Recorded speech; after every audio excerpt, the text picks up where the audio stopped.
Hello guys, welcome back to this channel. Guys, इस video में हम बात करने जा रहे हैं यस बैंक लिमिटेड के ऊपर। लेकिन शुरू करें उससे पहले आपसे रिक्वेस्ट करना चाहूँगा, अगर आप इस वीडियो को फर्स्ट टाइम देख रहे हैं तो प्लीज़ सब्सक्राइब कर लीजिए और बेल आइकन को हिट कर लीजिए ताकि आपको वीडियोस की हर नोटिफिकेशंस टाइमली मिलती रहेंगी।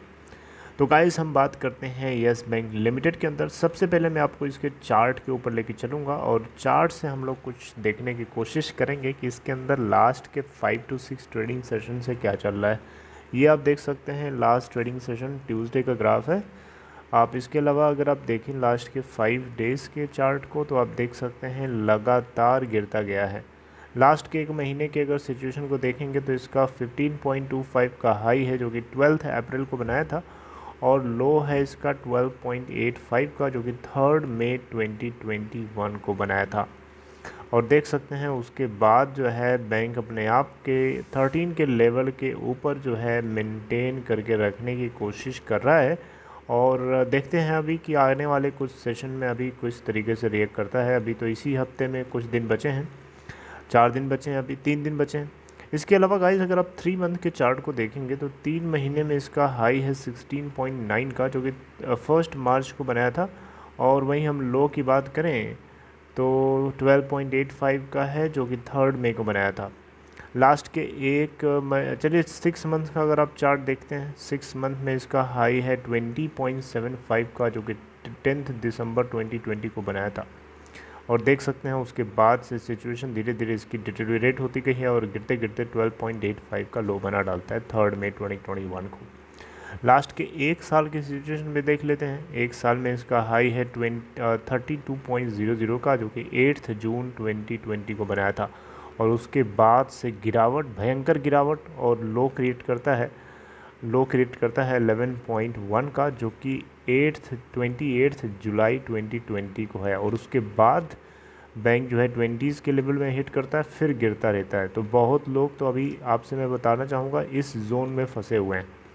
उसके बाद लोग इसमें भी फंसे हुए हैं, ठीक है, और लोग इसमें भी फंसे हुए हैं। कुछ लोग यहाँ पे निकल गए थे, ठीक है, इतने पार्ट में, लेकिन अभी भी इसमें जो होल्डर्स थे इस उम्मीद के साथ कि वो बहुत ऊपर जाएगा, वो अभी भी फंसे हुए हैं इसमें। तो ये है इसकी सिचुएशन। लास्ट ट्रेडिंग सेशन में अगर आपने नोटिस किया होगा तो 13.10 की ओपन प्राइस के बाद 13.00 का लो बनाया और 13.40 का हाई बनाया था। अगर हम इस बात करें इसके टोटल वॉल्यूम ट्रेडेड की कल, तो 14,15,71,542 ट्रेड हुआ, जिसमें से 37.35% की डिलीवरी उठाई गई थी।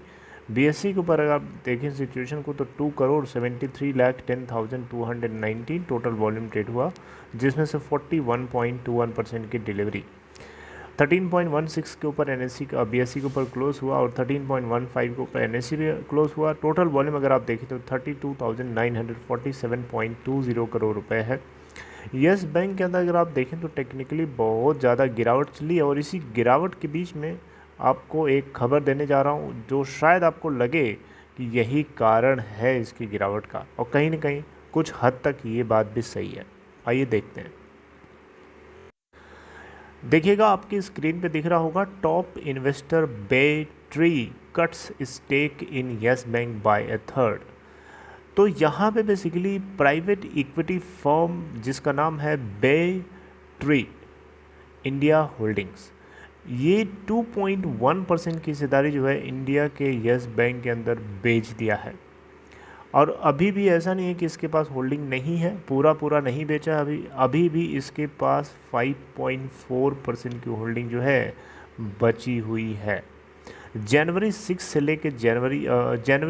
लेके मई 6 तक अभी तक टोटल जो है 2.1% की हिस्सेदारी जो है अभी तक ये बेच चुके हैं। यहाँ आप देख सकते हैं, bay tree cuts stake in embattled lender that was the center of India's largest financial bailout last year. It said in a statement on Tuesday. It now holds 5.4% stake after multiple sales in open market between January 6 to May 6. 2.1% की हिस्सेदारी इन्होंने multiple cells के माध्यम से open market में निकाल दिया है। अभी भी ये 5.4% की होल्डिंग इसके अंदर करते हैं। गाइस यहाँ पे एक चीज़ और अगर आप देखें तो बे ट्री जो है आपको पता है एक सबसे बड़ा लार्जेस्ट इन्वेस्टर है, लार्जेस्ट एंकर इन्वेस्टर है यस बैंक के अंदर। ठीक है, एंकर इन्वेस्टर्स क्या होते हैं? एंकर इन्वेस्टर्स वो इन्वेस्टर्स होते हैं जो बहुत बड़े बड़े फंड हाउसेस होते हैं। यानी ये कोई सिंगल इन्वेस्टर है, ऐसा नहीं है कि एंकर इन्वेस्टर ये ग्रुप ऑफ कंपनी से बना, ऐसा नहीं है। लार्जेस्ट एंकर इन्वेस्टर यानी एक इंडिविजुअल जो सबसे बड़े बड़े जो बहुत बड़े बड़े बिड करते हैं, बहुत बड़े बड़े अमाउंट को लगाते हैं, निकालते हैं, उनको एंकर इन्वेस्टर बोला जाता है।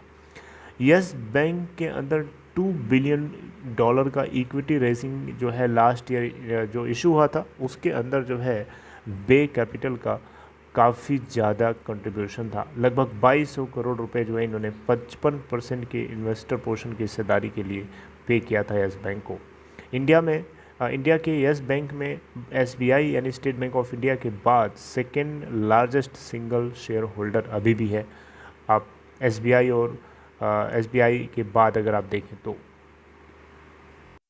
देखिए बैड बैंक नहीं, बेसिकली बैड लोन्स की अगर हम बात करें तो इंडिया के अंदर बैंक्स के अंदर सबसे बड़ी प्रॉब्लम तो यही है। और यस बैंक कोई अछूता नहीं है, यस बैंक कोई दूध का धुला नहीं है, यस बैंक के साथ भी यही हालत है।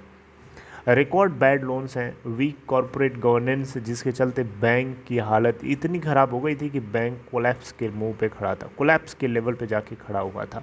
लेकिन रेगुलेटर यानी RBI ने बैंक कुछ लेंडर्स के ग्रुप बनाने के लिए कहा और उनको कैपिटल इन्फ्यूज़ करने के लिए कहा ताकि इस बैंक को रिवाइव कराया जा सके, और यही हुआ। और प्रशांत कुमार की लीडरशिप के अंदर ये बैंक चल रहा है। और इस बैंक का अभी जो मेन फोकस है ये अपने कंपनीज़ के या कॉरपोरेट जो इनका लोन डिस्ट्रीब्यूशन का मॉडल था उसको चेंज करके जो रिटेल सेगमेंट है और जो MSMEs हैं इन सभी को लोन बांटने की तरफ ज़्यादा रुझान है इनकी, क्योंकि इनको पता है कि जो कॉरपोरेट है, कंपनीज़ हैं, कहीं ना कहीं उनके साथ प्रॉब्लम्स आती ही आती है और वो बैंक को डुबाने के लिए पूरी तरीके से मजबूर हो जाते हैं, उनके पास कोई ऑप्शन ही नहीं होता है ना। इस बीच में स्ट्रिक्ट कदम उठाने पड़ते हैं, जैसा कि यस बैंक अपने पुराना जो इनका सिस्टम था उसका अभी भी आउटकम जो है बैंक को झेलना पड़ता है किसी किसी अकाउंट के साथ में, और बैंक जो है उसके साथ स्ट्रिक्टली पेश आता है। और रिलायंस AG ग्रुप के आपको पता है ऑफिस को इन्होंने पोजीशन में ले करके अब उसी ऑफिस को अपना ऑफिस बना लिया है सेंटा क्रूज़ के अंदर, आपको पता होगा राइट। ये चीज़ मैंने आपको बताई थी। अब कोरोना वायरस के सेकेंड वेव के चलते जो है इसके बैड लोन्स में और एडिशन ही होने वाला है, ये बात तो आपको मानना पड़ेगा। लेकिन कहीं ना कहीं देखते हैं सिचुएशन कोई ना कोई जो है RBI और सरकार मिलकर निकालेंगे जो इन बैंक्स को बचा सके इस second wave of corona virus के इम्पैक्ट को देखते हुए। अब लास्ट में इसके लेवल्स की अगर आप बात कर लें तो देखिए नीचे से वॉर करिए। नीचे से वॉर करने का मेरा मतलब ये है कि आपको यस बैंक के अंदर नीचे के लेवल्स पता होने चाहिए कि किस लेवल्स पे आपको कहाँ पे पोजीशन लेनी है या एवरेजिंग करनी है। देखिए मैंने आपको अभी भी बताया है, अब मैं बार बार बताता हूँ, अभी भी बता रहा हूँ, यस बैंक के अंदर 13.00 और 12.50 के लेवल को आप ध्यान में रखिए। अगर 13 के लेवल को ये ब्रेक करके नीचे आता है तो 12.50 और उसके नीचे 12 का लेवल जो है आपको मेंटेन करके रखना है। इन लेवल्स पे ध्यान दीजिए। और इनसे नीचे आता है तो सिंगल डिजिट में जब ये पहुंचेगा तब आप इसके अंदर ज़बरदस्त जितना हो सकता है आप ख़रीदारी कर सकते हैं 8 और 9 के बीच में। लेकिन अभी आप मेक श्योर करिए कि 13 के लेवल के ऊपर या 13 के नीचे अगर आता है तो 12.5 या 12.00 के ऊपर स्टॉप लॉस लगा करके आप अपना काम कर सकते हैं राइट। तो ये लेवल्स आपको भूलना नहीं है, आप इस चीज़ को दिमाग में रखिए और पेशेंस रखिए। बैंक के अंदर अभी भी ऐसा नहीं है कि वैल्यू नहीं है, वैल्यू का खजाना है, बस उस खजाने को चमकाने में थोड़ा टाइम लग रहा है। So this is all in this video guys, I hope you like this content. अगर आपको ये कंटेंट अच्छा लगा तो लाइक कर सकते हैं इस वीडियो को, और डिस्क्रिप्शन बॉक्स में दिए हुए लिंक को क्लिक करके आप चाहें तो अपस्टॉक में अकाउंट ओपन करा सकते हैं। See you guys next time. Till then, take care.